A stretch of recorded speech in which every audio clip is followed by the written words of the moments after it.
जगत मेरा ने खिड़की खोली और बाहर की आवाजें तुरंत उसके कानों में साफ सुनाई देने लगीं। शोर इतना तेज और अव्यवस्थित था कि उसे बेचैनी होने लगी और यहाँ तक कि उसे टिनिट्स कानों में बजने की आवाज भी हो गया। न केवल आवाजें थी बल्कि तरह तरह की तेज और उत्तेजक गंध भी थी, जिससे उसकी आंखों में लगभग आंसू आ गए और नाक बहने लगी। जगत मेरा ने जल्दी से खिड़की फिर से बंद कर दी और भौहें सिकोड़ने लगा।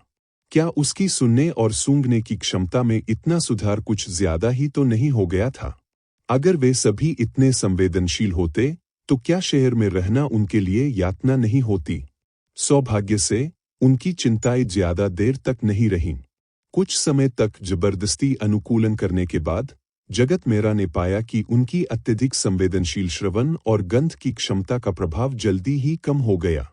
जब वह अपनी सुनने या सूंघने की इंद्रियों पर ध्यान केंद्रित करता था, तभी वे अस्पष्ट आवाजें और गंध फिर से स्पष्ट हो पाती थी। उदाहरण के लिए, दूसरी बार खून पीने के बाद उसकी सुनने की क्षमता कुछ हद तक सुधर गई थी। हालांकि अगर उसने एक रात छत पर अपनी आंखें बंद न की होती और अचानक कोई ऐसी आवाज न सुनी होती जिसे वह पहले नहीं सुन सकता था, तो शायद उसे इसका पता ही न चलता। मानव मस्तिष्क इंद्रियों द्वारा प्राप्त जानकारी को फिल्टर या अवरुद्ध भी कर सकता है, और केवल वही जानकारी प्राप्त करता है जो लोगों को चाहिए और जिसकी उन्हें आवश्यकता है। शारीरिक शक्ति, दृष्टि और फेफड़ों की क्षमता में सुधार की तुलना में सुनने और सूंघने की क्षमता में सुधार को मापना और गिनना अधिक कठिन था, या इसके लिए विशेष उपकरणों की आवश्यकता होती थी। जगत मेरा ने अपने कमरे में आंखें बंद कर ली और अपना सारा ध्यान अपनी सुनने की क्षमता पर केंद्रित करने की कोशिश की, ताकि वह हर तरह की ध्वनि संबंधी जानकारी ग्रहण कर सके। जब जगत मेरा की सुनने की क्षमता में काफी सुधार हुआ, तो उसे मिलने वाली ध्वनि संबंधी जानकारी और समय का अनुमान लगाने की क्षमता में बहुत बड़ा बदलाव आया। यह केवल सभी ध्वनियों की संख्या में वृद्धि मात्र नहीं थी, बल्कि उसके मस्तिष्क में हर प्रकार की अव्यवस्थित ध्वनि संबंधी जानकारी भर गई थी। कुछ समय के लिए उसे विभिन्न ध्वनियों के स्रोत और गुणों को पहचानना पड़ा, और एक क्षण के लिए उसे लगा कि वह सभी ध्वनियों को नहीं सुन पा रहा है। कुछ समय बाद जगत मेरा को अचानक चक्कर आने लगे और उल्टी करने जैसा महसूस हुआ। उसने जल्दी से अपनी आंखें खोली और खुद को विचलित करने के लिए गहरी सांस ली। क्या ऐसा हो सकता है कि वह अपनी सुनने की क्षमता में हुए सुधार के साथ अभी भी तालमेल नहीं बिठा पा रहा हो?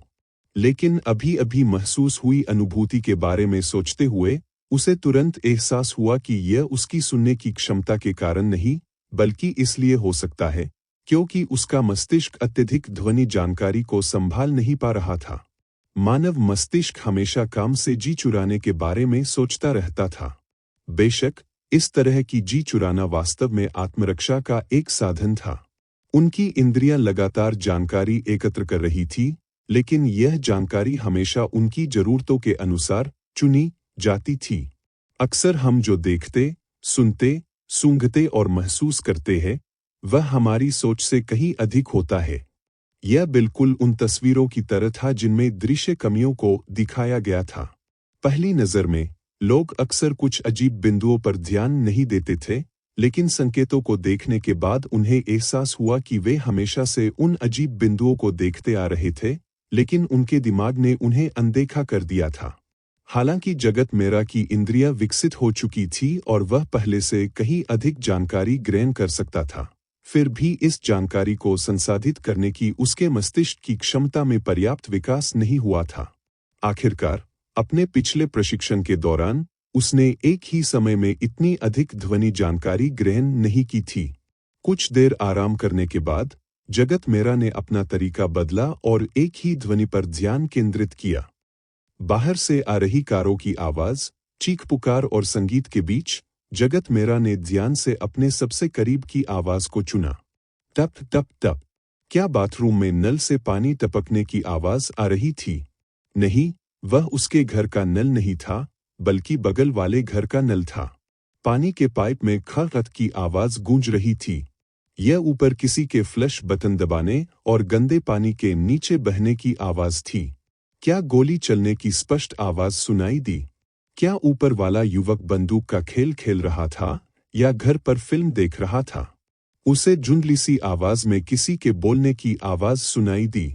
ऐसा लग रहा था जैसे किसी महिला की आवाज हो, लेकिन आवाज धीमी थी और साफ सुनाई नहीं दे रही थी। वह समझ नहीं पा रहा था कि क्या कहा जा रहा है। जगत मेरा अपने कमरे से बाहर निकला और गलियारे में चलते हुए उसने अपनी आंखें सिकोड़ लीं। फिर वह महिला की आवाज का स्रोत खोजने के लिए सीढ़ियों से नीचे उतरा। ध्वनि के स्रोत का पता लगाने की इस क्षमता का वह पिछले कुछ दिनों से अभ्यास कर रहा था। ऐसा प्रतीत हुआ कि इसका असर काफी अच्छा था। कुछ मिनट बाद जगत मेरा को आखिरकार उस महिला की आवाज का स्रोत मिल गया। यह उनकी इमारत में नहीं, बल्कि सड़क के दूसरी ओर स्थित किराने की दुकान में थी। किराने की दुकान के मालिक की बेटी किसी से फोन पर बात कर रही थी। इस समय जगत मेरा किराने की दुकान से 10 मीटर से अधिक दूर सड़क के उस पार खड़ा था। किराने की दुकान के मालिक की बेटी दूसरी मंजिल पर थी। उनके बीच दीवार होने के कारण वह उसे बिल्कुल भी नहीं देख पा रहा था। हालांकि जगत मेरा किराने की दुकान के मालिक की बेटी के फोन कॉल की बातचीत सुन सकता था। उस समय महिला की आवाज के अलावा पूरी दुनिया मानो थम सी गई थी। हालांकि इसके लिए जगत मेरा को बहुत ध्यान केंद्रित करना पड़ता था। एक बार जब वह आराम करता और अपना ध्यान कहीं और लगाता, उदाहरण के लिए किराने की दुकान के मालिक द्वारा अभिवादन किए जाने के बाद, तो मालिक की बेटी की आवाज कुछ अस्पष्ट हो जाती थी। ऐसा इसलिए होता था क्योंकि अन्य दिशाओं से कई तरह की आवाजें आ रही होती थी और वे तुरंत उसके दिमाग में बस जाती थीं। हालांकि फिलहाल जगत मेरा अपनी सुनने की क्षमता में आए सुधार से काफी हैरान था। यह उनकी अपेक्षा से कहीं अधिक था। आखिरकार जब वह अपनी शारीरिक शक्ति का प्रशिक्षण कर रहा था, 2 बार रक्त पीने के बाद भी उसकी प्रगति एक सामान्य व्यक्ति की क्षमता के भीतर ही थी। उसकी असाधारण रूप से तेज पुनर्प्राप्ति गति और सहनशक्ति को छोड़कर उसकी पूर्ण शक्ति उस स्तर से अधिक नहीं थी जो एक सामान्य व्यक्ति प्राप्त कर सकता था। लेकिन अब महज 5 दिनों के प्रशिक्षण के बाद जगत मेरा की सुनने की क्षमता एक आम इंसान से कहीं अधिक बढ़ गई थी। उसे विश्वास नहीं था कि कोई आम इंसान कितना भी प्रशिक्षण ले इस स्तर तक पहुंच सकता है। हालांकि जगत मेरा ने अनुमान लगाया कि शायद उसकी श्रवण और गंध की इंद्रियों में ज्यादा सुधार नहीं हुआ था, बल्कि इसका कारण यह था कि उसके मूल संवेदी अंगों का पूरी तरह से उपयोग नहीं हुआ था। जगत मेरा के साथ अभी भी रात का साया था। पिछली कुछ रातों की तरह वह इधर-उधर भटक रहा था, लक्षित प्रशिक्षण और उत्परिवर्तन के माध्यम से अपनी बेहतर हुई सुनने और सूंघने की क्षमताओं का परीक्षण कर रहा था। यदि शुरुआत में जब जगत मेरा ने अपने शरीर में हो रहे परिवर्तनों की श्रृंखला को महसूस किया, तो उसे भय और चिंता हुई, लेकिन अब वह अधिक उत्सुक और उत्साहित था। असुविधाओं के बावजूद जब जगत मेरा को पता चला कि फिलहाल उसकी जान को कोई खतरा नहीं है, तब भी उसने अपने शरीर के विभिन्न कार्यों में कई बार उत्परिवर्तन होने के बाद आए सुधारों के कारण अपने शरीर के उत्परिवर्तन के प्रति अधिक सक्रिय और पहलकारी रवैया अपनाया। चूंकि उसे उत्परिवर्तन होना ही था, तो क्यों न वह अपनी इच्छानुसार ही उत्परिवर्तन करे। इन दिनों जगत मेरा लगभग हर रात पैदल ही निकलता था। आसपास की दर्जनों गलियों से वह इतना अच्छी तरह वाकिफ था कि उसे कुछ नहीं पता था। लेकिन आज रात फिर से इन गलियों में चलना बिल्कुल अलग अनुभव था। यह ठीक वैसा ही था जैसा कुछ दिन पहले जब उसने पहली बार आधी रात को इन गलियों में कदम रखा था। जैसे ही वह शांत सड़क पर चल रहा था, उसने पाया कि वहां तरह तरह की बातचीत, टीवी की आवाजें और मोबाइल फोन की घंटियां बज रही थी। बहुत से लोग अभी भी जाग रहे थे। सुनसान सड़क पर चलते हुए कोई भी यह देख सकता था कि कोनों में, अंधेरे में और सड़क के दोनों ओर नालियों में कई कीड़े और छोटे जानवर घूम रहे थे। कुछ दिन पहले तक उसे सुनाई देने वाली आवाजों को सुनने के लिए अपना ध्यान केंद्रित करना पड़ता था। अब उन्हें अनसुना करना मुश्किल था। ये आवाजें और गंधें पहले ही उसकी इंद्रियों के डेटाबेस में समाहित हो चुकी थी और उसके परिवेश के बारे में उसके निर्णय का आधार और अनुभव बन चुकी थी। सुनने की तुलना में सूंघने से अजनबीपन और नवीनता का कहीं अधिक तीव्र एहसास हुआ। ऐसी कई गंधें थी जिन्हें उसने पहली बार सूंघा था। उसे इन गंधों के स्रोत का पता लगाना था, उन्हें नाम देना था और उन्हें अपने डेटाबेस में रिकॉर्ड करना था। प्रत्येक वयस्क के पास सूंघने और सुनने की क्षमता का अपना डेटाबेस होता था, जिसे तथाकथित अनुभव कहा जाता था। यह ऐसा था जैसे भीड़ में अचानक सड़े अंडे की गंध आना और यह पता चलना कि किसी ने पाद मारा है।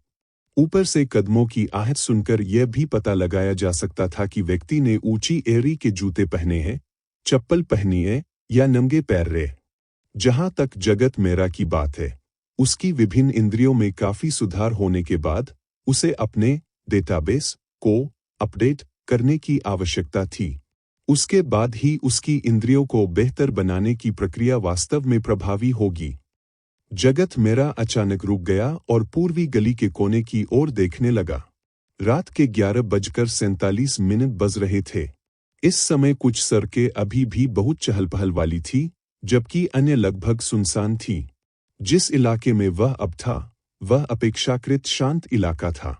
वहाँ ज्यादा दुकानें नहीं थी और ज्यादा लोग रहते भी नहीं थे।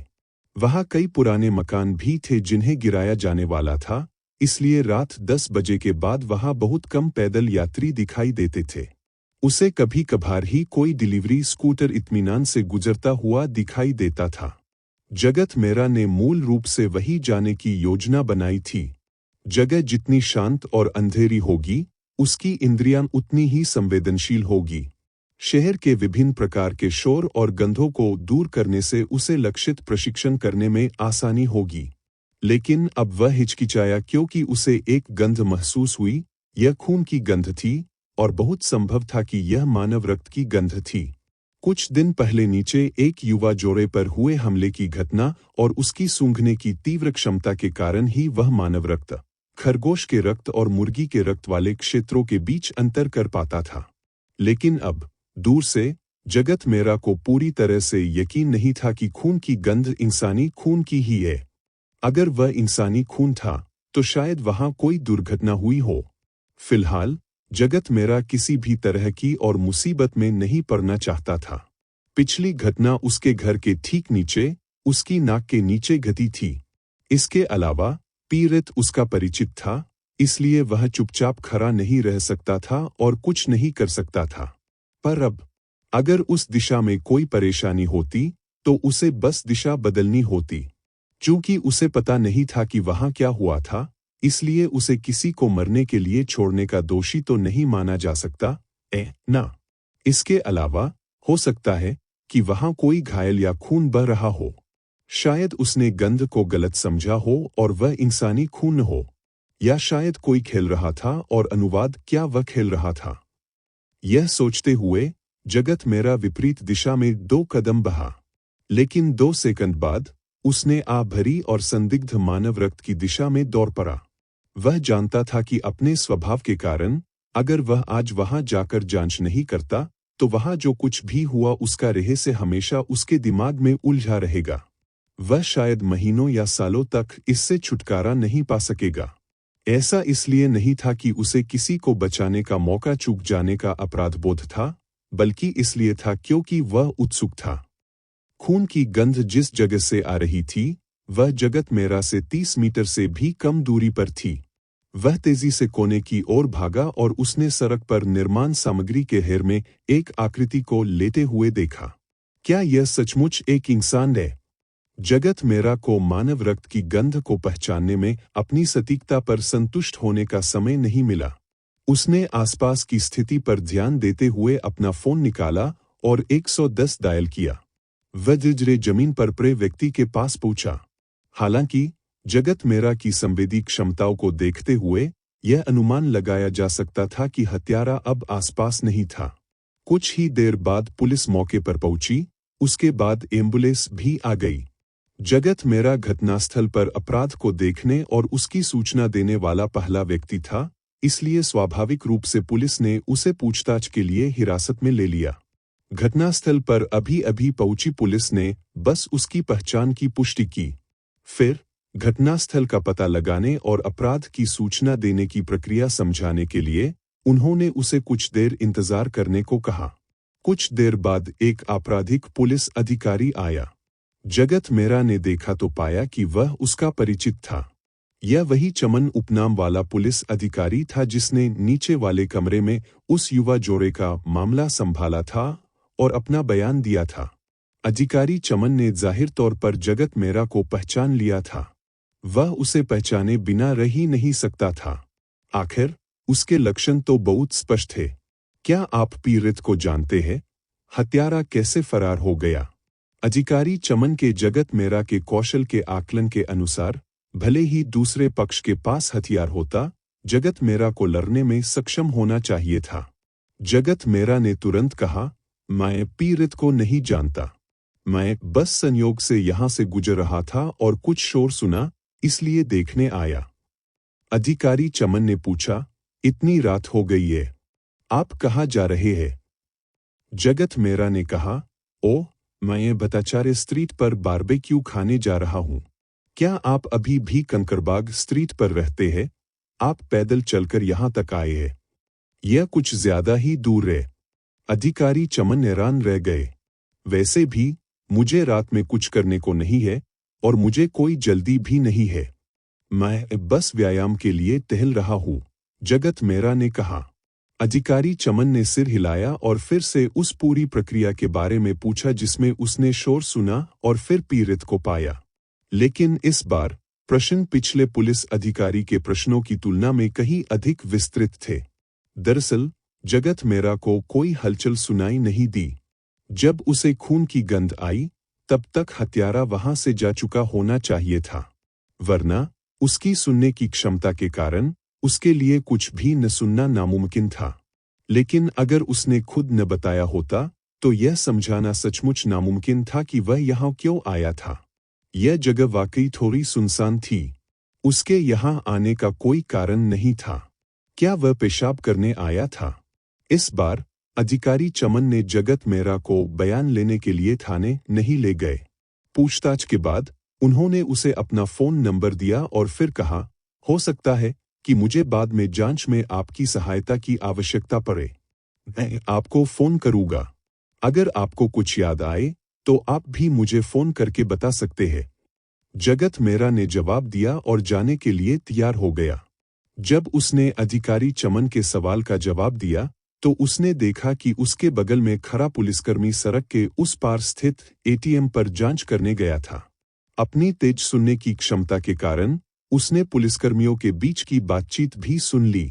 उसे पता था कि हमले से ठीक पहले पीड़ित हिम से पिसे निकालने गया था। हो सकता है कि हत्यारा वहीं मौजूद रहा हो और उसका पीछा करते हुए उसके पास आया हो। जगत मेहरा पहले वाले रास्ते से वापस जाने वाला था, लेकिन कुछ कदम चलने के बाद उसने अपना इरादा बदल दिया। अचानक उसके मन में एक विचार आया जिसे वह आजमाना चाहता था। हर किसी की अपनी एक अनूठी खुशबू होती है।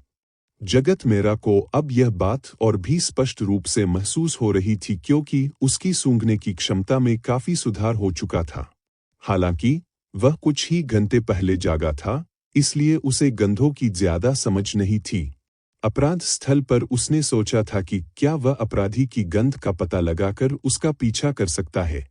हालांकि जगत मेहरा के पास सूंघने की कोई क्षमता नहीं थी। उस समय तक अपराधी को वहां से चले जाना चाहिए था। घटनास्थल पर अभी भी एक गंध बाकी थी, लेकिन वह अन्य गंधों के बीच उसे पहचान नहीं पा रहा था।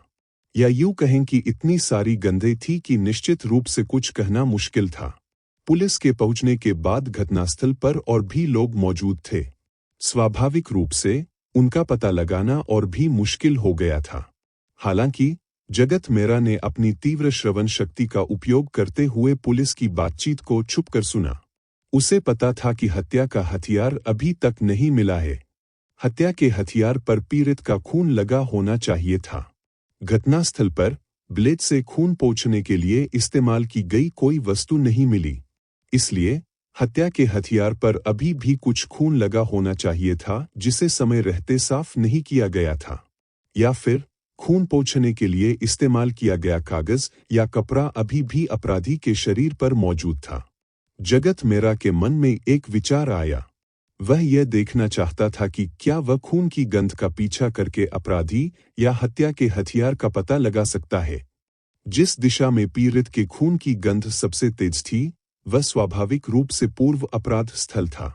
हालांकि जगत मेरा वहां वापस नहीं लौटा। इसके बजाय वह दूसरी दिशा में चल पड़ा।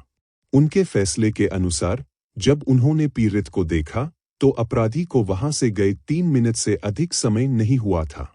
जगत मेरा को खून की गंध आने से पहले उसे कोई संदिग्ध व्यक्ति दिखाई नहीं दिया। उसे किसी के घबराए हुए कदमों की आह भी सुनाई नहीं दी। जाहिर है, अपराधी उस दिशा में नहीं भागा जिस दिशा में वह जा रहा था। एक रास्ता बंद करने के बाद भी अपराधी के पास जाने के 2 रास्ते थे। हालांकि एक गली सीधे बाहर मुख्य सड़क पर खुलती थी। वहां काफी चलबल थी। उस समय वहां काफी पैदल यात्री मौजूद थे। साथ ही कई निगरानी कैमरे भी लगे थे, इसलिए अपराधी को ढूंढना आसान था। अपराधी के एटीएम के दरवाजे पर सीधे हमला न करने, बल्कि हमला करने से पहले किसी सुनसान इलाके में पीछा करने के तरीके को देखते हुए यह संभावना नहीं थी कि वह उस रास्ते से गया होगा। इसलिए जगत मेरा ने बचा हुआ रास्ता चुना और पूरा रास्ता पैदल ही तय किया। हालांकि वह पीड़ित के खून की गंध का पीछा नहीं कर सका, क्योंकि अगर उसने ऐसा किया तो भी वह अंत अपराध स्थल की ओर ही पहुंच जाएगा। जगत मेरा निराश नहीं हुआ। आखिरकार वह अपराधी को पकड़ना अपना मिशन या जिम्मेदारी नहीं मानता था। वह तो बस अपनी सूंघने की क्षमता का अभ्यास कर रहा था। जगत मेरा ने खुद को ही दोषी मान लिया। हर बार जब वह किसी चौराहे पर पहुंचता तो लगभग अचेतन रूप से एक तरफ चुनकर आगे बढ़ जाता। काफी देर तक चलने के बाद अपराध स्थल पर खून की गंध बहुत हल्की हो गई थी। जब जगत मेरा हार मानने ही वाला था, तभी अचानक उसे तरह तरह की मिली-जुली गहरी गंधों के बीच एक बहुत हल्की, परिचित सी गंध महसूस हुई। जगत मेरा तुरंत चौकन्ना हो गया। यह गंध पीड़ित के खून की थी।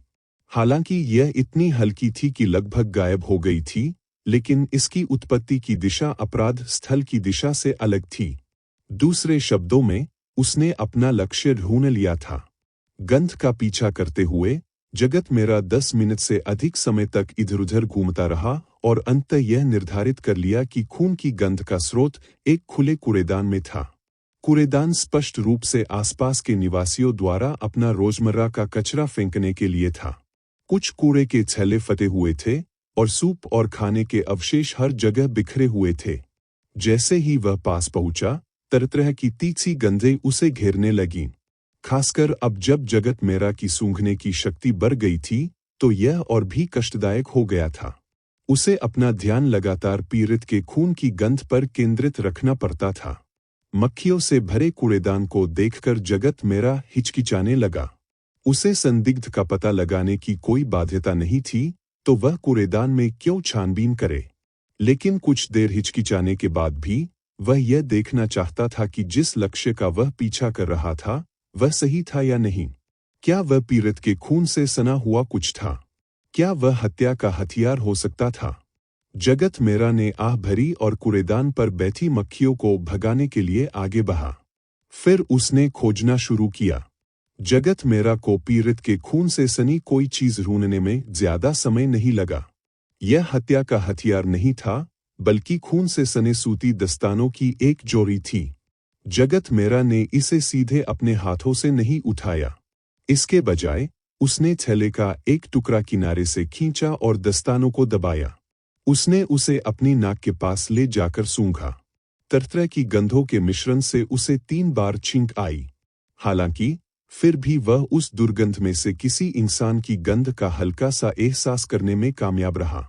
यह हाथों की पसीने की ग्रंथियों, वसामी ग्रंथियों और अन्य त्वचा ग्रंथियों का स्राव था। दस्तानों में भी यह गंध इतनी आसानी से दूर नहीं हुई। पीड़ित के खून की गंध के बारे में तो कहने की कोई आवश्यकता ही नहीं थी। बिना सूंघे भी वह दस्तानों पर खून के धब्बे नंगी आंखों से देख सकता था। जगत मेरा एक पल के लिए हिचकिचाया कि क्या वह अधिकारी चमन को दस्तानों की जगह बताए, लेकिन अंत में उसने इस बारे में सोचा और दस्तानों को वापस कूड़ेदान में फेंक दिया। उसने अधिकारी चमन को फोन भी नहीं किया। बहाना ढूंढना वाकई मुश्किल था और उन्हें लगा कि पुलिस की तलाशी की ताकत को देखते हुए वे जल्द ही इस जगह का पता लगाने में सक्षम होंगे। बेशक उसे उम्मीद थी कि तब तक सफाई कर्मियों द्वारा कूड़ेदान को साफ नहीं किया गया होगा। हालांकि जगत मेरा को अपराधी की गंध तो मिली, लेकिन इलाके में कुछ बार घूमने के बाद भी उसे कुछ नहीं मिला। शहर में ध्वनि या गंध जैसी कई तरह की चीजें ध्यान भटकाती थी। अगले दिन जगत मेरा ने अधिकारी चमन के दिए गए नंबर से उनके व्हाट्सएप अकाउंट में अपना खाता जोड़ा और मामले की प्रगति के बारे में पूछा। पहले तो उसे ज्यादा उम्मीद नहीं थी, क्योंकि वह जानता था कि पुलिस आमतौर पर जांच के दौरान हुई घटनाओं की जानकारी सार्वजनिक नहीं करती। हालांकि उसे यह उम्मीद नहीं थी कि ऑफिसर चेन उसे सीधे फोटो भेज देंगे। पुलिस की जांच की गति जगत मेरा की कल्पना से कहीं अधिक तेज थी। महज एक रात में ही उन्होंने संदिग्ध की पहचान की पुष्टि कर दी। अधिकारी चमन के अनुसार संदिग्ध मार्च में जेल से रिहा हुआ था और अप्रैल में शहर आया था। अप्रत्याशित रूप से कुछ महीनों बाद ही उसने एक और बड़ा अपराध किया। पिछली रात चाकू से घायल हुए पीड़ित की सुबह तड़के मौत हो गई। संदिग्ध की तस्वीर और जानकारी रेलवे स्टेशन, हवाई अड्डे और विभिन्न होटलों और हॉस्टलों में भेज दी गई थी। बाद में स्थानीय टीवी स्टेशन ने उसकी गिरफ्तारी की खबर प्रसारित कर दी। अब बस कुछ ही समय की बात थी, उसे पकड़ लिया जाना था।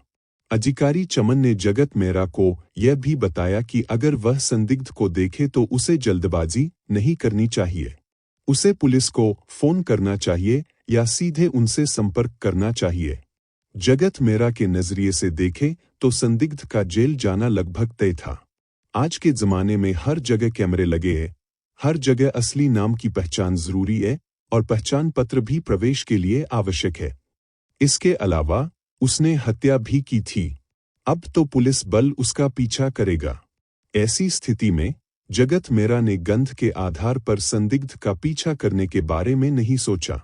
आखिरकार यह 10 मिलियन से अधिक आबादी वाला एक बड़ा शहर था। एक निश्चित सीमा के बिना गंध के आधार पर किसी को ढूंढना भूसे के हेर में सुई खोजने जैसा होता। लेकिन जगत मेरा को इस बात की उम्मीद नहीं थी कि पकड़े जाने से पहले ही उसकी मुलाकात संदिग्ध से हो जाएगी। मनुष्य की सूंघने की क्षमता नाक के माध्यम से विकसित हुई और यह क्षमता नाक के छिद्रों के अंदर स्थित विभिन्न तंत्रिका कोशिकाओं से उत्पन्न होती है। सामान्य तौर पर यदि कोई व्यक्ति अधिक संवेदनशील सूंघने की क्षमता रखना चाहता है और अधिक और सूक्ष्म गंधों में अंतर करना चाहता है, तो उसे अधिक घ्राण कोशिकाओं की आवश्यकता होगी। उदाहरण के लिए मनुष्यों में लगभग 50 लाख घ्राण कोशिकाएं होती है, जबकि कुत्तों में लगभग 100 से 200 लाख घ्राण कोशिकाएं होती है। इसलिए कुत्तों की सूंघने की क्षमता मनुष्यों की तुलना में कहीं अधिक मजबूत होती है। जगत मेरा सोच में डूबा हुआ था। जैसे जैसे उसकी ताकत बढ़ती गई, उसे अपनी मांसपेशियों में स्पष्ट वृद्धि महसूस होने लगी। इतना ही नहीं, जब वह बल लगाता था तो उसकी मांसपेशियां लोहे की तरह सख्त हो जाती थी। ऐसा लगता था कि उसकी मांसपेशियां आम लोगों द्वारा लगाए गए बल की तुलना में कहीं अधिक सख्त थी। स्पष्ट रूप से उसकी मांसपेशियों के रेशे मजबूत हो गए थे और उनमें बदलाव आ गया था। ऐसे में अगर उसकी सूंघने की क्षमता में सुधार हो जाए तो उसके अंगों में किस तरह के बदलाव होंगे? क्या वहां अधिक घ्राण कोशिकाएं या संबंधित तंत्रिकाएं होगी? या फिर ऐसा हो सकता है कि व्यक्तिगत कोशिकाएं मजबूत हो गई हो और एक सामान्य व्यक्ति की सूंघने वाली कोशिकाओं की तुलना में कई गुना अधिक प्रभावी हो। उनकी नाक की बनावट में कोई स्पष्ट बदलाव नहीं हुआ था, इसलिए बाद वाला विकल्प अधिक संभावित प्रतीत होता था। अगर जगत मेरा के पास चिकित्सा पृष्ठभूमि और संबंधित उपकरण होते तो शायद वह अध्ययन के लिए अपनी नाक की गुहा से कुछ नमूने ले लेता। वैसे भी अब उसकी ठीक होने की क्षमता काफी अच्छी है, इसलिए नमूने लेने से उस पर कोई फर्क नहीं पड़ेगा। हो सकता है कि सिर्फ इसी खोज के दम पर उन्हें नोबेल पुरस्कार या कुछ और मिल जाए। 2 अगस्त 31 जुलाई की रात को जगत मेरा पर चाकू से हमला किए जाने के बाद से एक दिन से अधिक समय बीत चुका था। कल और आज भी वह अपनी योजना और दिनचर्या का पालन करता रहा। दिन में वह जिम में अभ्यास करता और रात में अपनी सुनने और सूंघने की क्षमता को निखारने के लिए गलियों में घूमता। साथ ही वह तरह तरह की आवाज़ों और गंधों को एक डेटाबेस के रूप में इकट्ठा करता रहा। इसके अलावा उन्हें स्पष्ट रूप से यह महसूस हुआ कि रात में प्रशिक्षण अधिक प्रभावी होगा। इस बात की पुष्टि आगे के प्रयोगों द्वारा की जानी बाकी थी। कल व्हाट्सएप पर ऑफिसर चेन से बातचीत करने और यह पता चलने के बाद कि संदिग्ध पुलिस द्वारा वांछित है, जगत मेहरा ने इस मामले पर ज्यादा ध्यान नहीं दिया। उसके विचार में संदिग्ध की असली पहचान पहले ही उजागर हो चुकी थी, इसलिए पुलिस की नजरों से बच निकलना उसके लिए नामुमकिन था। जहां तक इस बात का सवाल है कि क्या पिछली रात कूड़ेदान में पड़े दस्तानों से आने वाली गंध संदिग्ध व्यक्ति की थी, उसने इसकी पुष्टि करने के बारे में नहीं सोचा। लेकिन कभी कभी विधि होती थी। सोच समय कर लगाए गए फूल खिलते नहीं थे, लेकिन अनजाने में एक विलो का पेड़ उग आता था। जगत मेहरा ने संदिग्ध की तलाश करने के बारे में नहीं सोचा, लेकिन संदिग्ध अचानक जगत मेहरा की नजरों के सामने आ गया। और अधिक सटीक रूप से कहें तो संदिग्ध की गंध जगत मेहरा की सूंघने की क्षमता के भीतर आ गई थी। शाम 6 बजे जगत मेहरा जिम से बाहर निकला। वह अपनी सूंघने और सुनने की क्षमता को निखारने के लिए पहले से तय किए गए रास्ते पर चलने ही वाला था। लेकिन 2 कदम चलने के बाद ही उसे कई गंधों के बीच अचानक एक जानी पहचानी गंध महसूस हुई। पिछली रात जगत मेहरा अपनी खोज के नतीजे देखना चाहता था। आखिरकार उसने दुर्गंध सहन की और कूड़ेदान में छानबीन की। उसे संदिग्ध द्वारा छोड़े गए खून से सने दस्ताने मिले। हालांकि यह प्रक्रिया काफी असहनीय थी, लेकिन उस गंध ने उस पर गहरा प्रभाव छोड़ा। और यह भी ध्यान देने वाली बात है कि इस घटना को हुए केवल 2 दिन ही बीते थे। जगत मेहरा ने तुरंत संदिग्ध की तलाश में चारों ओर देखा। गंध से अंदाजा लगाते हुए संदिग्ध उससे 10 मीटर से अधिक दूर नहीं होना चाहिए था। इस दौरान हालांकि उन्होंने अपनी सूंघने और सुनने की क्षमता को प्रशिक्षित करने पर ध्यान केंद्रित किया, लेकिन उन्होंने अपनी दृष्टि को भी नजरअंदाज नहीं किया। खासकर चूंकि वे हमेशा रात में घूमते थे, इसलिए रात में चीजों को देखने की उनकी क्षमता में काफी सुधार हुआ था। लक्षित प्रशिक्षण के साथ साथ उनकी गतिशील दृष्टि में भी कुछ हद तक सुधार हुआ था। जगत मेहरा ने आसपास के राहगीरों पर तेजी से नजर डाली, लेकिन उसे लक्ष्य नहीं मिला। जल्द ही उसे महसूस हुआ कि गंध मंद होती जा रही है और लक्ष्य उससे दूर होता जा रहा है। जगत मेहरा ने थोड़ा सा माथा सिकोड़ा। उसके अंदर न्याय की प्रबल भावना नहीं थी और वह वांछित अपराधी को पकड़ना नहीं चाहता था। वास्तव में वह जितना हो सके चुपचाप रहना चाहता था और अपनी क्षमता का प्रदर्शन नहीं करना चाहता था। इसलिए अगर उसे संदिग्ध मिल भी जाता तो वह उसे गिरफ्तार करने के लिए अधिकारी चमन को सूचित कर देता। उसका यह मतलब नहीं था कि उसे खुद संदिग्ध को पकड़ना है और हीरो बनने का दिखावा करना है। लेकिन अब जब उसे गंध आ रही थी और वह व्यक्ति दिखाई नहीं दे रहा था, तो ऐसा लग रहा था मानो उसने पेशाब करना पूरा नहीं किया हो। जगत मेहरा को पेशाब रोके रखना बहुत असहज लग रहा था। इसलिए वह धीरे धीरे गंध की दिशा में चलने लगा। उसने ध्यान केंद्रित किया और गंभीरता से गंध के स्रोत को खोजने लगा। 10 मिनट बाद आखिरकार उसने एक मोबाइल फोन मरम्मत की दुकान के दरवाजे पर हल्के घुंघराले सुनहरे बालों और धूप के चश्मे पहने एक पतले सांवले आदमी को देखा। हालांकि उसने अधिकारी चमन द्वारा भेजी गई संदिग्ध की तस्वीर पहले ही देख ली थी, लेकिन वह एक पहचान पत्र की तस्वीर थी और निगरानी कैमरे द्वारा ली गई कुछ धुंधली तस्वीरें थी।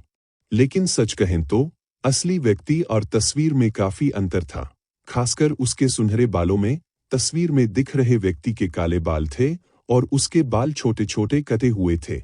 जैसे जैसे वह करीब आता गया, जगत मेहरा की नजर उस सुनहरे बालों वाले आदमी की ठुड्डी, नाक, मुंह और कद को देखकर इस बात की पुष्टि कर सका कि वह वही वांछित संदिग्ध था जिसे अधिकारी चमन ने उसके पास भेजा था।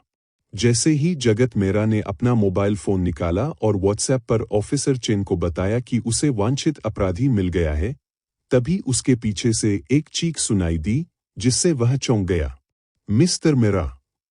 जगत मेहरा चौंक गया और पीछे मुड़कर देखा। उसने रश्मि सिंह और उस नाजुक लड़की को देखा जिससे वह नीचे जिम में मिला था। दोनों के हाथों में जूस का गिलास था और वे उसकी ओर आ रही थीं। श्री मेरा, आप किसे संदेश भेज रहे हैं? काफी देर तक मेरी आवाज क्यों नहीं सुनी? रश्मि सिंह के साथ चल रही लड़की ने उत्सुकता से पूछा। जगत मेरा जानता था कि शायद ऐसा इसलिए हुआ क्योंकि वह अपनी सूंघने और देखने की इंद्रियों पर बहुत अधिक ध्यान केंद्रित कर रहा था, इसलिए उसने काफी हद तक आवाजों को अनसुना कर दिया था।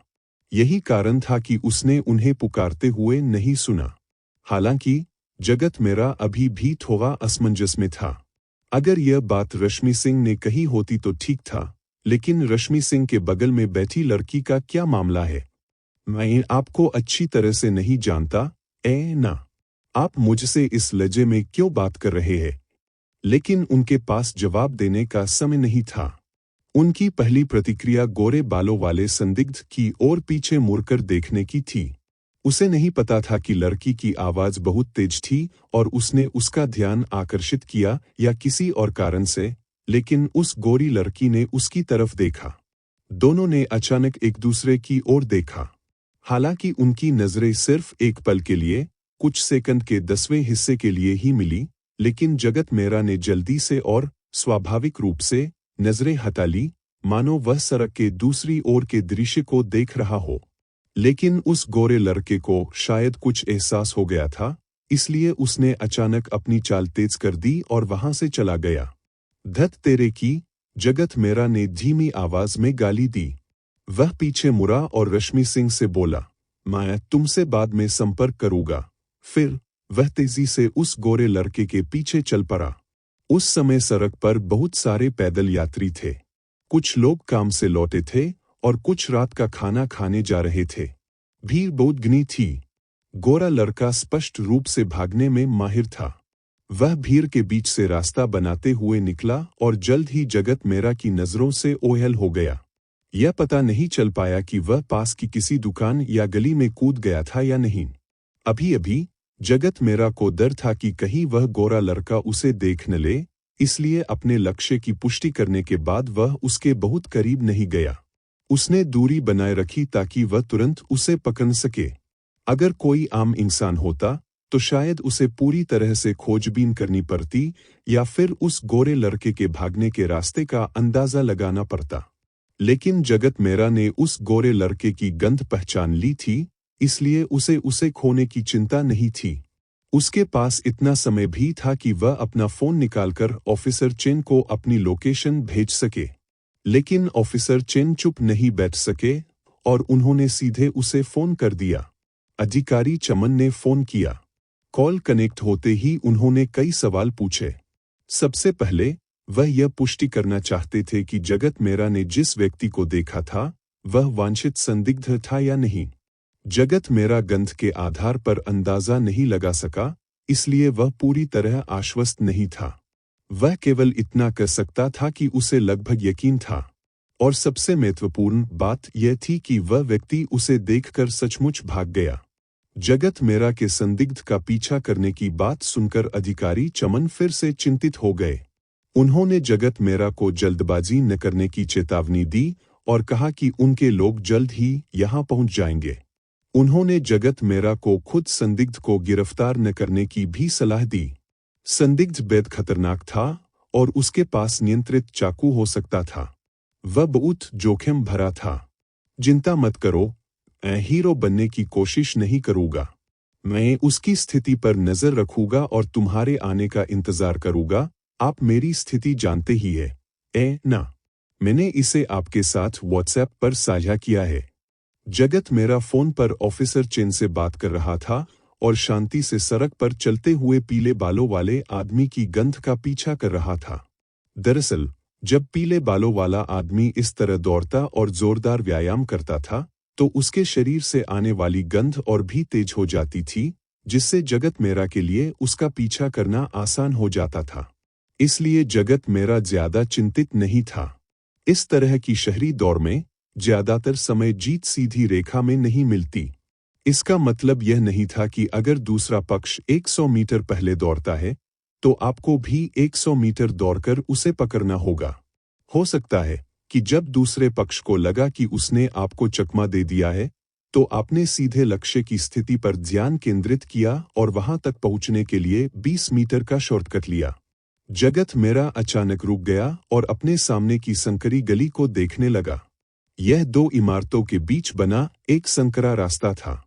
हालांकि शायद मरम्मत या अवैध निर्माण के कारण यह बहुत तंग था, जिससे पूरा रास्ता काफी संकरा और अंधेरा लग रहा था। जमीन पर पानी के गड्ढे भी थे। अगर कोई आम आदमी इसे देखता, तो वह शायद ही इसमें जाने की हिम्मत करता, जब तक कि उसके पास कोई और विकल्प न हो। लेकिन जगत मेरा को पता था कि पीले बालों वाला आदमी इस संकरी गली में छिपा हुआ है। फोन को कान से थोड़ी देर के लिए हटाकर जगत मेरा ने ध्यान से सुना। उसे संकरी गली से आती हुई तेज सांसों की आवाज साफ सुनाई दे रही थी। यह स्पष्ट था कि अभी-अभी की तेज दौड़ ने उसे बहुत थका दिया था। सामान्य तौर पर बाहर की हलचल भरी सड़कों से इतनी लंबी दूरी होने के कारण, चाहे वे कितनी भी जोर से हांफे, उन्हें किसी के सुनने की चिंता नहीं करनी चाहिए थी। दुर्भाग्य से उनकी मुलाकात जगत मेरा से हो गई। बेशक अगर वह अपनी सांस रोक भी लेता, तो भी उसके शरीर की गंध को छिपाया नहीं जा सकता था। जगत मेरा ने इधर-उधर देखा, फिर अधिकारी चमन को गली का नाम और संकरी गली के दोनों ओर की दुकानों के नाम बताए। साथ ही उसने व्हाट्सएप पर अपनी लोकेशन भी शेयर की। उसे पूरा भरोसा था कि पुलिस उसे ढूंढे बिना नहीं रह सकती। सच कहूं तो जगत मेरा को समझ नहीं आ रहा था कि पीले बालों वाला आदमी इस संकरी गली में क्यों छिपा हुआ था। क्या वह उसका इंतजार कर रहा था? उसे ढूंढ नहीं पाया और सोचा कि कुन उसके बाहर आने से पहले ही भाग गया होगा। लेकिन चाहे वह कुछ भी सोचे, जगत मेरा यही रुका रहा और पुलिस के आने का इंतजार करता रहा। गंध और ध्वनि के दोहरे अवरोध के कारण उसे डर नहीं था कि उसके पास भागने के अन्य तरीके होंगे। हालांकि उसे पूरा भरोसा था कि वह येलो हेयर को खुद ही वश में कर सकता है, लेकिन वह ऐसा करना नहीं चाहता था। अगर वह अपनी विशिष्टता को बहुत ज्यादा प्रदर्शित करता, तो इससे आसानी से अनावश्यक ध्यान आकर्षित हो जाता। हालांकि जगत मेरा वहां कुछ ही सेकंड तक खड़ा रहा था कि उसके पीछे से एक चिरचिरी आवाज आई, हे गंजा, अभी तुम किसे डांट रहे थे? 1 घंटे से भी पहले। रश्मि सिंह और यांग जेनर एक सलाद की दुकान में खाना खा रही थी। उस द रॉक सेंसेई के बारे में क्या आपने इस सप्ताहांत में उनके साथ हाइकिंग पर जाने के लिए अपॉइंटमेंट नहीं लिया था? क्या आप लोगों ने समय और स्थान की पुष्टि करने के लिए एक दूसरे से संपर्क किया था? क्या हम परसों नहीं जा रहे हैं? यांग जेनर ने अचानक अपनी अच्छी दोस्त की ओर देखते हुए पूछा, जो उसके सामने बैठी थी। सवालों की इस श्रृंखला के बाद रश्मि सिंह ने कुछ नहीं कहा। वह बस खाने पर ध्यान केंद्रित कर रही थी।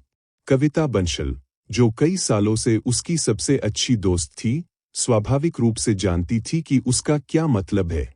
उसने अपनी भौहें ऊपर उठाते हुए कहा, बिल्कुल नहीं। कहीं ऐसा तो नहीं कि उस दिन के बाद तुम दोनों ने एक दूसरे से संपर्क करना बंद कर दिया हो? रश्मि सिंह ने उसकी ओर आंखें घुमाई और कहा, संपर्क करने लायक क्या है? बात करने के लिए कुछ ही नहीं। वो गंजा आदमी सच में अपने भले के बारे में नहीं जानता। इसमें कोई हैरानी की बात नहीं कि वह अभी भी अविवाहित है, यांग जेनर ने गुस्से से कहा। रश्मि सिंह ने आह भरी। जिम में नीचे जगत मेरा से मिलने के बाद उसे व्हाट्सएप पर मैसेज भेजने का वाकई पछतावा हो रहा था। लेकिन जो हो गया सो हो गया। अब वो क्या कर सकती थी? लेकिन वह इसे बिल्कुल भी स्वीकार नहीं कर सकती थी। हम तो बस साधारण दोस्त थे। क्या तुम अपने सभी दोस्तों से अक्सर बात करती हो? आज रात उससे समय की पुष्टि कर लूंगा और देखूंगा कि जब उससे मिलूंगा तो क्या मैं उसे लेने जाना चाहता हूँ। आह जेनर, उसे इस तरह मत देखो। उसने कुछ भी गलत नहीं किया है। एक ब्लाइंड डेट आपको एक साधारण दोस्त में कैसे बदल सकती है? ठीक है, मैं अब और कुछ नहीं कहूंगी। यांग जेनर ने अपना फोन निकालते हुए और वीबो पर स्क्रॉल करते हुए कहा। कुछ देर बाद कविता बंसल ने फोन अपनी अच्छी दोस्त को देते हुए कहा, नाना, इस गंजे को देखो। क्या यह तुम्हारे द रॉक सेंसेई जैसा नहीं दिखता। उस फ्लाइंग किक से तो उसकी चप्पलें भी उड़ गईं। खाना खत्म कर चुकी रश्मि सिंह ने फोन उठाया और उस पर वीडियो देखने लगी। वीडियो का शीर्षक एक प्रचलित लोककथा से काफी मिलता जुलता था। चीन की असली कुंग-फू लड़ाई। शहर में एकांत में रहने वाले एक भिक्षु ने अन्याय देखा और 2 ही चालों में एक अपराधी को मार डाला। वीडियो में एक गंजा आदमी दिख रहा है जिसने बनियान, शॉर्ट्स और चप्पल पहनी हुई है। उसने चाकू लिए एक अपराधी को लात मारी और फिर उसे घूंसे से मार डालने का नाटक किया। वीडियो बहुत छोटा था, केवल कुछ सेकंड का, लेकिन देखने में वाकई काफी दिलचस्प था। हालांकि शूटिंग की दूरी थोड़ी कम थी, फिर भी इसका असर किसी आम एक्शन ब्लॉकबस्टर से कम नहीं था। कविता बंसल ने जो वीडियो देखा, वह स्वाभाविक रूप से ऊपर वाले मकान में रहने वाले व्यक्ति ने तब बनाया था जब जगत मेहरा ने नीचे वाले मकान में मौजूद युवा जोड़े को हमले से बचाया था। फर्क सिर्फ इतना था कि मूल वीडियो लंबा था और उसमें युवा जोड़े को चाकू से घायल किए जाने के दृश्य थे। वह दृश्य ज्यादा खूनी लग रहा था, लेकिन इस वीडियो में उन दृश्यों को हटा दिया गया था। वीडियो की शुरुआत ही जगत मेहरा के बाहर आकर लात मारने से होती है। इस शीर्षक के साथ शॉर्ट्स पहने इस गंजे व्यक्ति को कुंग-फू जानने वाले भिक्षु समझ लेना आसान था। यह तो बिल्कुल द रॉक जैसा दिखता है। यह तो बिल्कुल श्री मेहरा जैसा दिखता है, रश्मि सिंह ने कुछ बार देखने के बाद अचानक कहा। कविता बंसल एक पल के लिए स्तब्ध रह गई। उसने अपना फोन वापस लिया और वीडियो दोबारा देखा। ऐसा नहीं हो सकता। उसने अभी-अभी कहा था कि वह जगत मेहरा जैसा दिखता है। दरअसल यह महज एक सामान्य टिप्पणी थी क्योंकि दोनों गंजे थे। उसने इस बारे में सोचा भी नहीं था। रश्मि सिंह अपने फोन पर कुछ ढूंढ रही थी और बोली, क्या तुम्हें याद है जब हम उस दिन नीचे जिम में उससे मिले थे? उसने बनियान और शर्ट्स पहने हुए थे। यह बिल्कुल वीडियो जैसा ही है। फिर रश्मि सिंह ने अपना फोन कविता बंसल की ओर घुमाया। यह घटना पिछले हफ्ते उसी दिन हुई थी जब हम नीचे जिम में उससे मिले थे और यह हमारे शहर में हुई थी। देखिए, उस समय की यही खबर थी। कविता बंसल ने खबर और पूरा वीडियो स्तब्ध अवस्था में देखा। फिर उसने आश्चर्य से ऊपर देखा। नाना, क्या वह द रॉक सेंसेई सचमुच एक भिक्षु है? भिक्षु? अपना सिर। हे, मुझे उसे वीकेंड पर घूमने के लिए पूछना ही होगा। मैं उसका ठीक से इंटरव्यू लेना चाहती हूँ। दोनों रेस्टोरेंट से निकले और योगा क्लास के लिए जिम जाने की तैयारी करने लगे। लेकिन अभी सुबह का समय था, इसलिए वे पहले सड़क पर टहलने निकल पड़े। दोनों ने एक-एक गिलास जूस लिया और चलते-चलते पीते गए। जब वे बातें कर रहे थे, रश्मि सिंह दंग रह गई। उसने अपने सामने बैठे एक गंजे आदमी की ओर इशारा किया, जिसने बनियान और शॉर्ट्स पहने थे, एक स्पोर्ट्स बैग लिए हुए था और अपने फोन में देख रहा था। श्रीमान शियांग। वाह, क्या संयोग है। कविता बंसल ने यह देखा और बहुत खुश हुई। इसलिए वह और रश्मि सिंह जगत मेहरा की ओर चली और श्री शियांग कहकर पुकारा। लेकिन जब वे उसके सामने पहुंचे, तो जगत मेहरा ने अपना सिर घुमाया और उन्हें देखकर मानो चौंक गया हो। इस व्यवहार से कविता बंसल काफी असंतुष्ट हो गईं। उन्होंने थोड़े नाराजगी भरे लहजे में कहा, श्री मेहरा, आप किसे संदेश भेज रहे हैं? काफी देर तक मेरी आवाज क्यों नहीं सुनी? यह कहते हुए उसकी नजर जगत मेहरा के फोन की स्क्रीन पर पड़ी। लेकिन तभी जगत मेहरा ने अचानक गाली देते हुए कहा, धत तेरे की। इससे वह डर गई। फिर उसने कहा, मैं तुमसे बाद में संपर्क करूंगा। इतना कहकर वह मुड़ा और चला गया। कविता बंसल ने अविश्वास से रश्मि सिंह की ओर मुड़कर कहा, अरे अरे अरे, क्या उसने अभी मुझे डांटा? दरअसल जगत मेहरा की पहली प्रतिक्रिया जिक्कारे कहना थी। उसका आधा चेहरा उसकी ओर था, जिससे ऐसा लग रहा था मानो वह उसे डांट रहा हो। जगत मेहरा और गोरी लड़की एक दूसरे से काफी दूर थे। उनकी नजरें पल भर के लिए ही मिली और फिर उन्होंने तुरंत दूसरी तरफ देखने का नाटक किया। इसलिए कविता बंसल और रश्मि सिंह को पता ही नहीं चला कि वह किसी को घूर रहा था। जगत मेहरा को, मैं तुमसे बाद में संपर्क करूंगा, कहकर जाते देख कविता बंसल गुस्से से आग बबूला हो गई। नहीं, मुझे उससे वापस आने पर स्पष्टीकरण मांगना ही होगा। आप लोगों को क्यों डांट रहे हैं? रश्मि सिंह ने अपनी सहेली को पीछे खींचते हुए हिचकिचाते हुए कहा। मुझे नहीं लगता वह तुम्हें डांट रहा है। शायद यह कोई प्रचलित मुहावरा हो, जैसे वहाट दफका या कुछ ऐसा ही। वह जल्दी में लग रहा है। हालांकि इससे पहले कि वह अपना वाक्य पूरा कर पाती, यांग जेनर उसे खींचकर आगे ले आई। हालांकि जगत मेरा तेज गति से चल रहा था, लेकिन उसकी रफ्तार बिल्कुल भी धीमी नहीं थी। वह बड़ी फुर्ती और तेजी से भीड़ के बीच से रास्ता बनाते हुए निकल रहा था। अगर वह नहीं रुकता, तो दोनों लड़कियां इतनी आसानी से उसका पीछा नहीं कर पाती। जगत मेरा को रुकते देख कविता बंसल उसके पास गई और चिल्लाई, गंजे, अभी तुम किसे डांट रहे थे? जगत मेरा ने आश्चर्य से उन दोनों की ओर देखा। तुम मेरे पीछे क्यों आए? फिर उसे कुछ एहसास हुआ और उसने बेबसी से कहा, मुझे माफ करना, मैंने बस एक मीटिंग बुलाई और गाली गलौज कर दी। लेकिन मैं सच में तुम्हें डांट नहीं रहा था। कविता बंसल ने भौहें चढ़ाते हुए कहा, तुम किसे डांट रही हो? तुम यहाँ क्या कर रहे हो? फोन पर बात करते हुए तुम इतने छिपकर क्यों बात कर रहे हो? उसने उसके हाथ में मौजूद फोन की ओर इशारा किया। यह देखकर कि जगत मेरा के चेहरे के भाव बनावटी नहीं लग रहे थे, कविता बंसल और रश्मि सिंह ने भी गौर किया कि वह कुछ कर रहा था। जगत मेरा जवाब देने ही वाला था कि अचानक मुड़कर संकरी गली की ओर देखने लगा। अंदर छिपी हुई गोल्डी दौड़कर बाहर आ गई। जगत मेरा की दृष्टि एक आम इंसान से कहीं बेहतर थी। वह पीले बालों वाले व्यक्ति की क्रूर चेहरे की मांसपेशियों, उसकी उग्र आंखों और उसके दाहिने हाथ को स्पष्ट रूप से देख सकता था, जिसमें उसकी दाहिनी कमर के पास एक खंजर था। क्या यह आदमी पागल था? जगत मेरा न तो घबराया, न डरा और न ही व्याकुल। खंजर लिए उस भयंकर दिखने वाली गोरी लड़की को अपनी ओर आते देख उसने बचने की कोशिश नहीं की। इसके बजाय वह बाईं ओर हट गया और संकरी गली से बाहर निकलने का रास्ता रोक दिया। फिर जब गोरी लड़की ने खंजर लेकर उस पर हमला किया, तो उसने सहजता से लेकिन सटीकता से गोरी लड़की की कलाई पकड़ ली और उसे आगे खींच लिया। उसका दाहिना हाथ, जिसमें अभी भी फोन था, उसने गोरी लड़की के पेट को पकड़ा और उसे हवा में उठा लिया।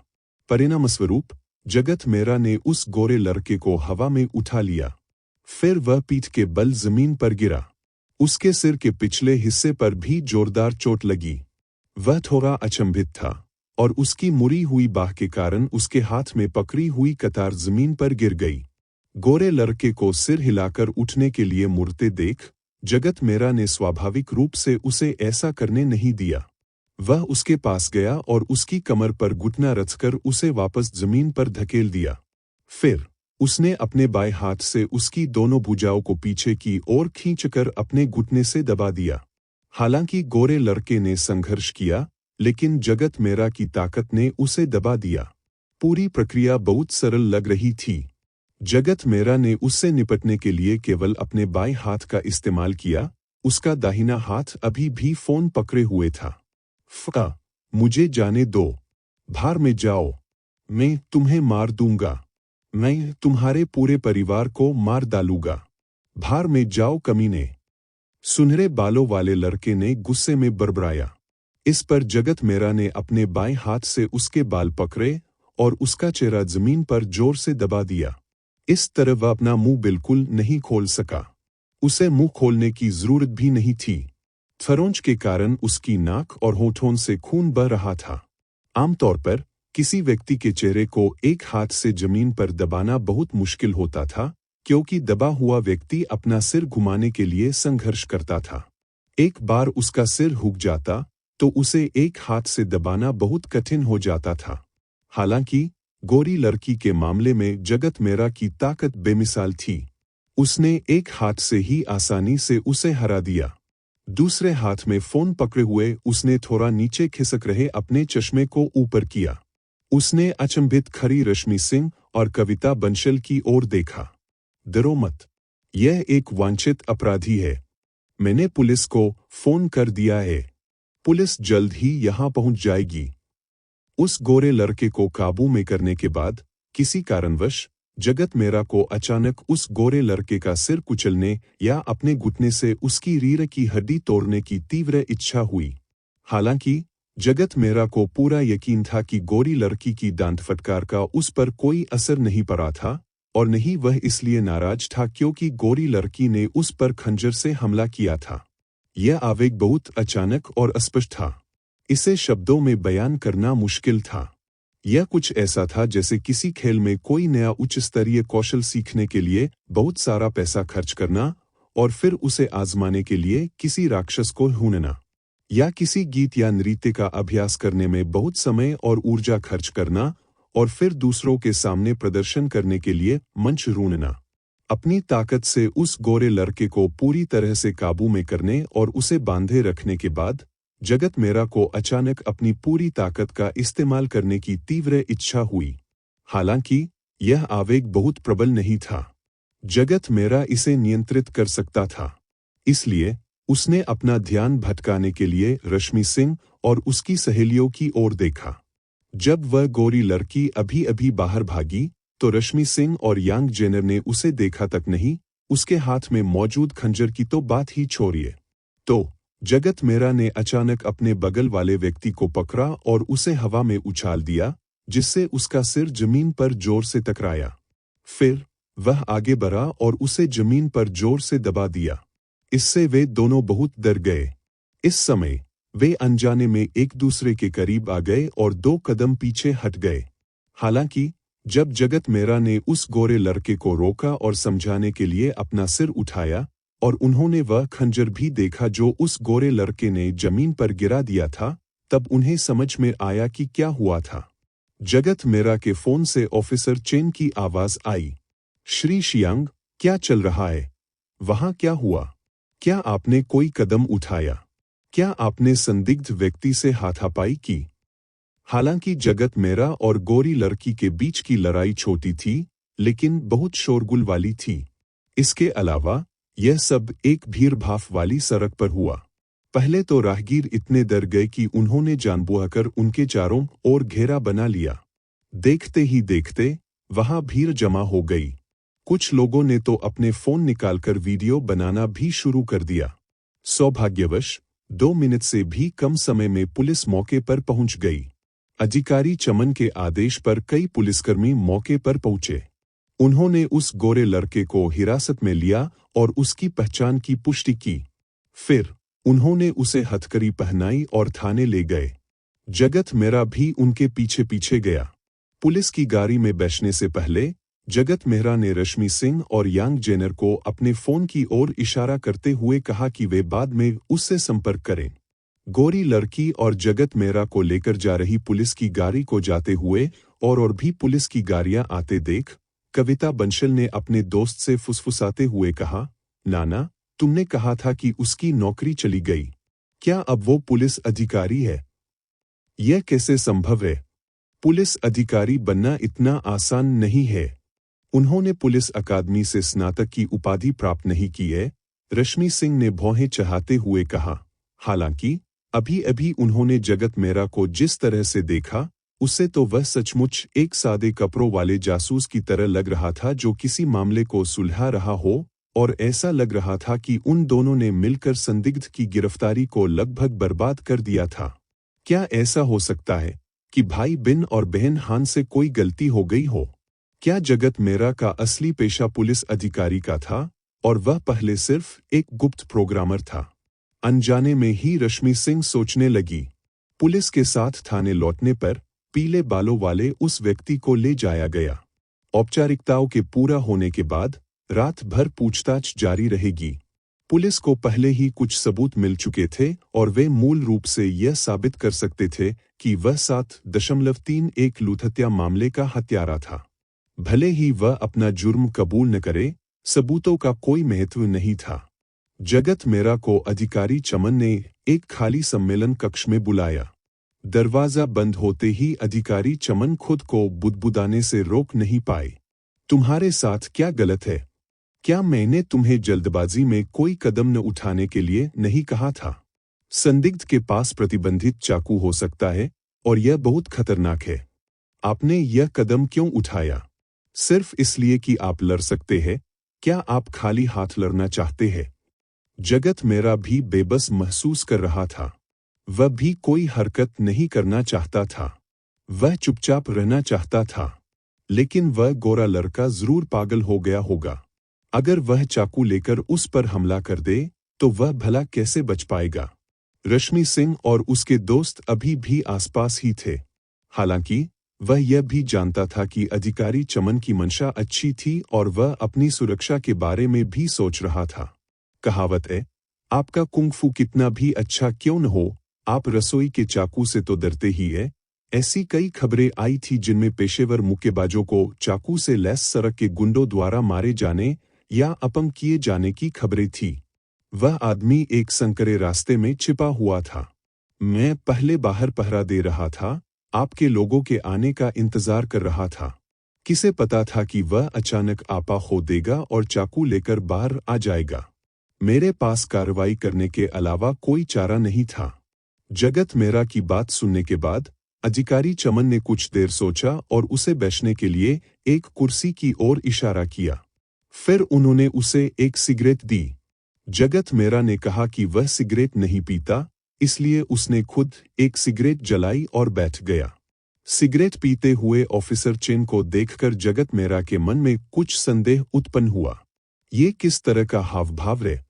श्री मेरा, मुझे याद है कि पिछली बार जब आपने अपनी व्यक्तिगत जानकारी पंजीकृत की थी, तब आपने कहा था कि आपकी पिछली कंपनी बंद हो गई थी और आप अस्थायी रूप से बेरोजगार हैं। अब कैसा चल रहा है? क्या आपकी नई नौकरी में कोई प्रगति हुई है? जगत मेरा को थोड़ा अजीब लगा। अधिकारी चमन को अचानक उसकी निजी स्थिति की चिंता क्यों हो रही थी, इसलिए उसने सोच समय कर जवाब दिया, मैं कुछ समय के लिए आराम करना चाहता हूं ताकि अपने करियर को व्यवस्थित और पुनर्नियोजित कर सकूं। श्री मेरा, क्या आप बचपन से ही मार्शल आर्ट का अभ्यास कर रहे हैं?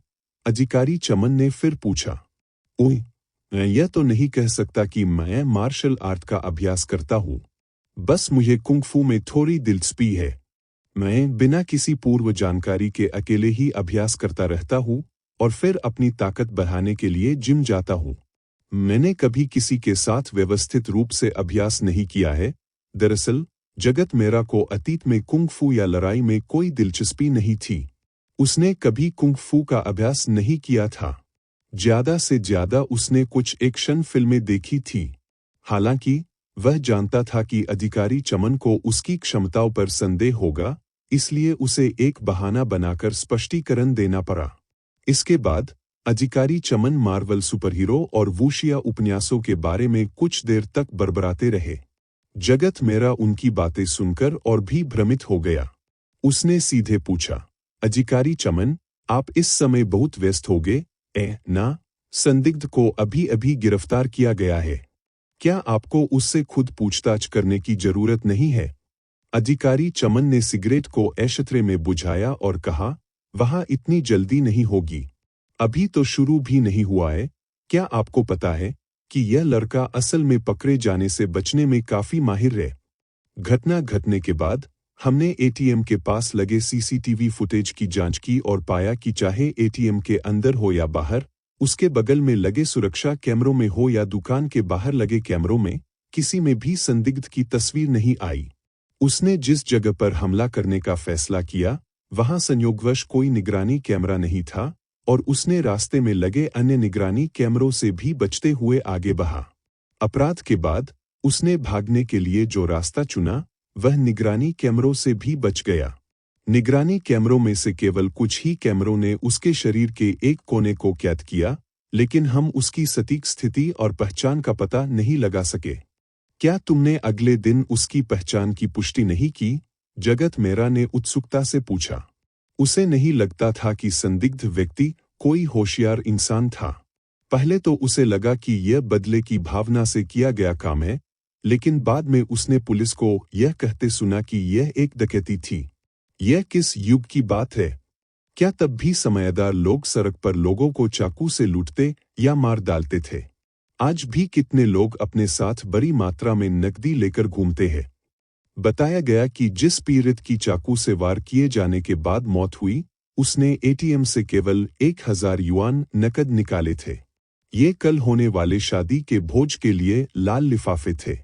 हाल ही में जेल से रिहा हुए संदिग्ध के इतिहास को देखते हुए यह अनुमान लगाया गया कि उसके मन में 10 साल से भी अधिक पुरानी आपराधिक मानसिकता अभी भी मौजूद थी।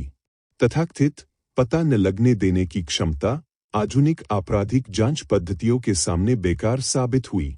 अधिकारी चमन ने सिर हिलाया। ऐसा इसलिए है क्योंकि हमें अन्य निगरानी कैमरों से उसकी स्पष्ट तस्वीर मिल गई और हमने उसकी पहचान की पुष्टि कर ली। हमने शहर में उसका निवास स्थान भी ढूंढ लिया और वहां से काफी सबूत बरामद किए। हालांकि इस बच्चे ने शायद खबर सुन ली थी और उसे पता चल गया था कि मामला गंभीर है, इसलिए वह हमारे उसका घर ढूंढने से पहले ही भाग गया। इसीलिए आप उससे सड़क पर टकरा गए। जगत मेरा ने ध्यान से सुना और कुछ नहीं कहा। वह जानता था कि अधिकारी चमन को उससे कुछ कहना होगा, क्योंकि उसने अचानक ही जांच की सामग्री का खुलासा कर दिया था। इस बिंदु पर अधिकारी चमन का लहजा बदल गया। उस समय हमने सोचा कि चूंकि संदिग्ध इतने सारे निगरानी कैमरों से संयोगवश बच निकलने में कामयाब रहा, इसलिए उसने पहले से ही कुछ रेकी की होगी।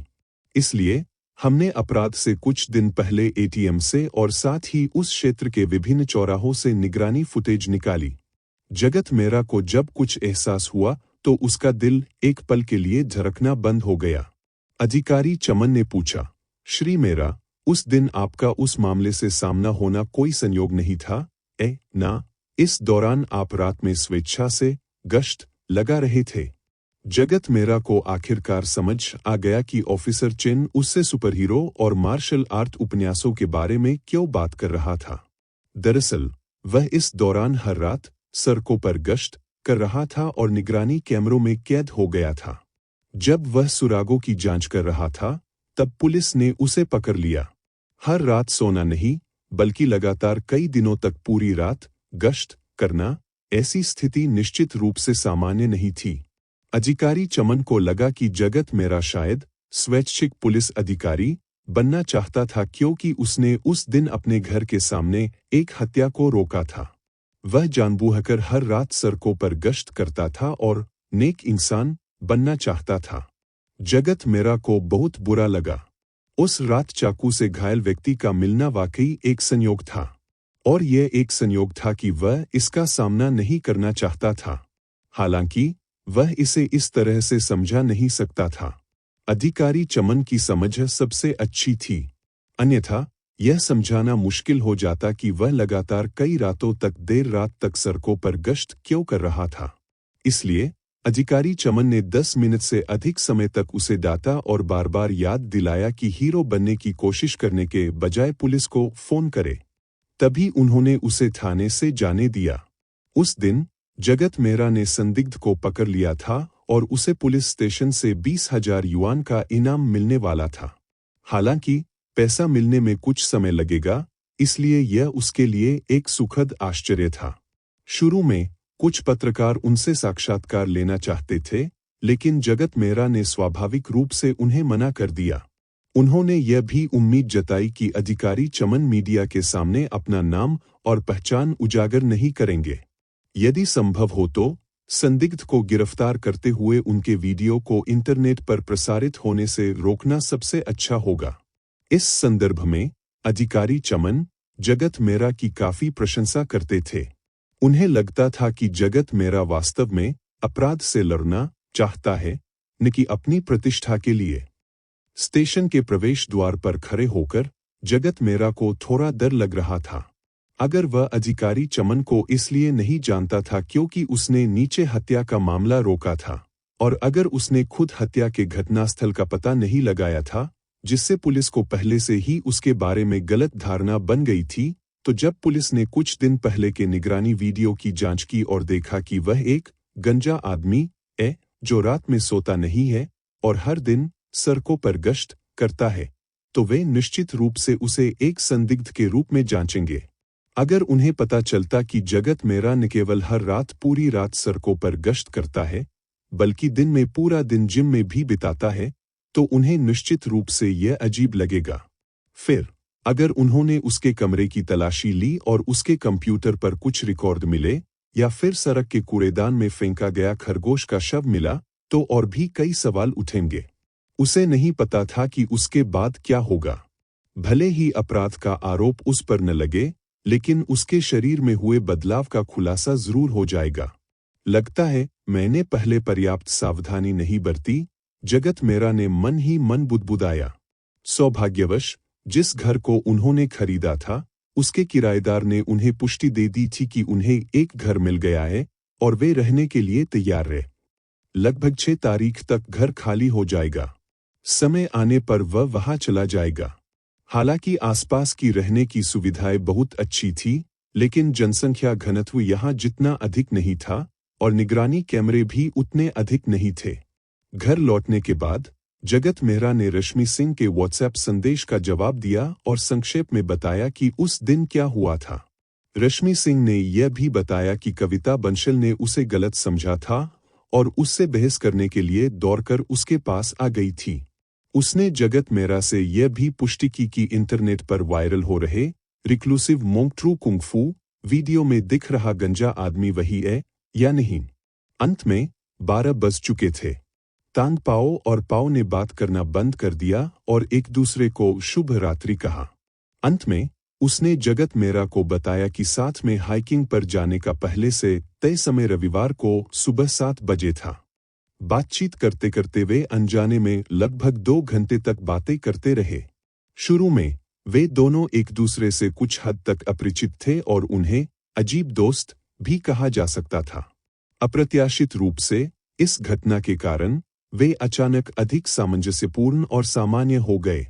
घर लौटने के बाद जगत मेहरा ने अपनी हालिया प्रशिक्षण योजना का सारांश प्रस्तुत किया और उसमें कुछ बदलाव किए।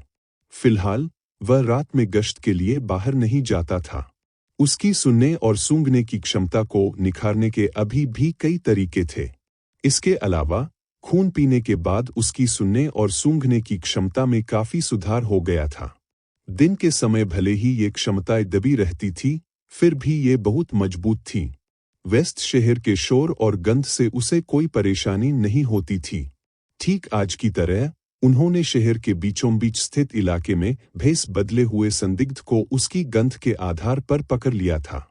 जगत मेहरा ने अपने शरीर में हुए विभिन्न परिवर्तनों से संबंधित दस्तावेजों को फिर से छिपाया और एन्क्रिप्ट किया।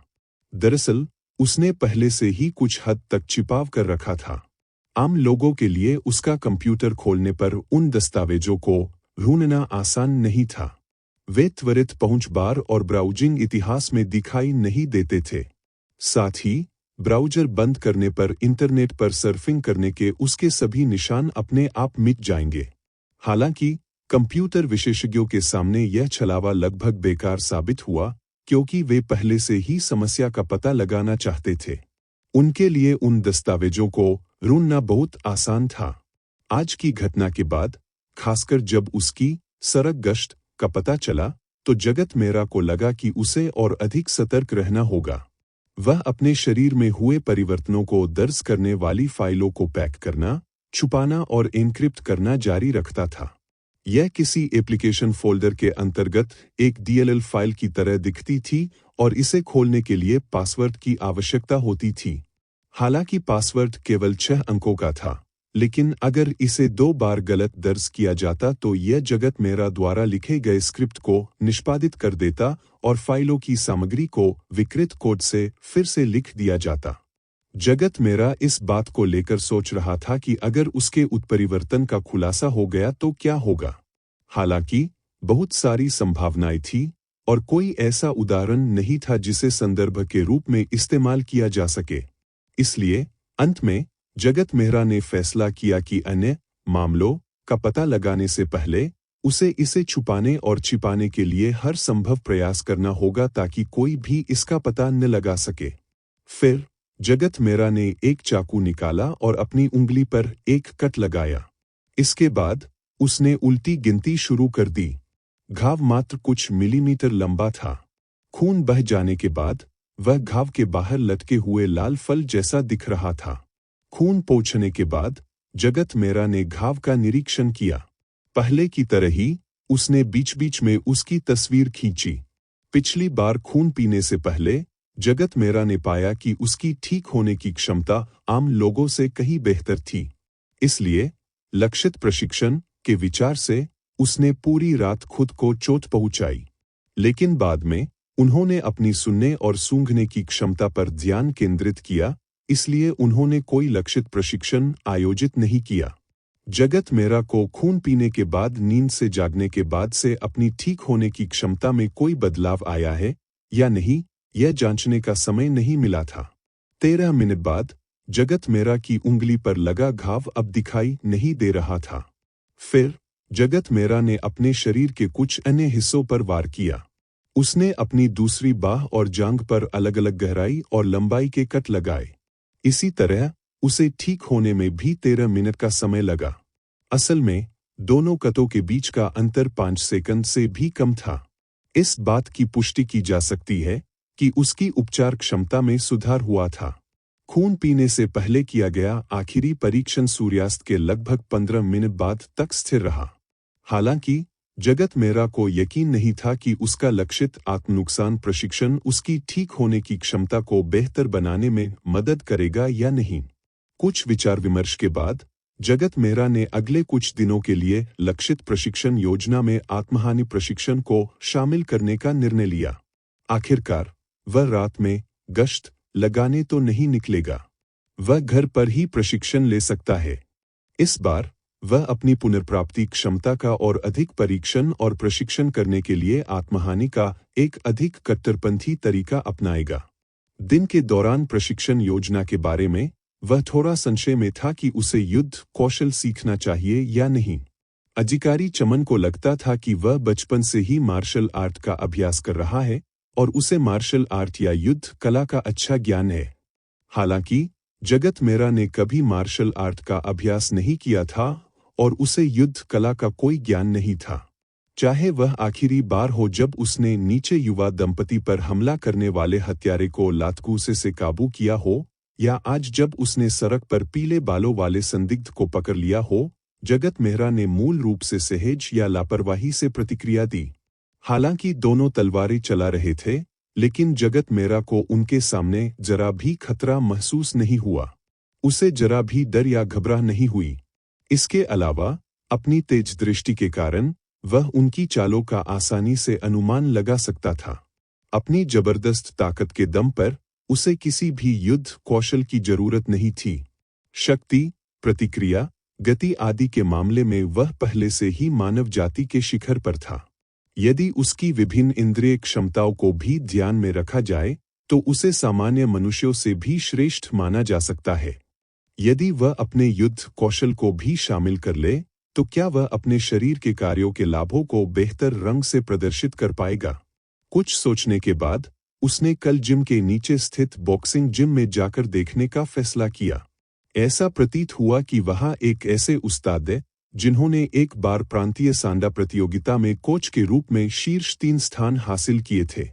वह वहां जाकर देख सकते हैं कि क्या वे अल्पकालिक कक्षा के लिए पंजीकरण करा सकते हैं।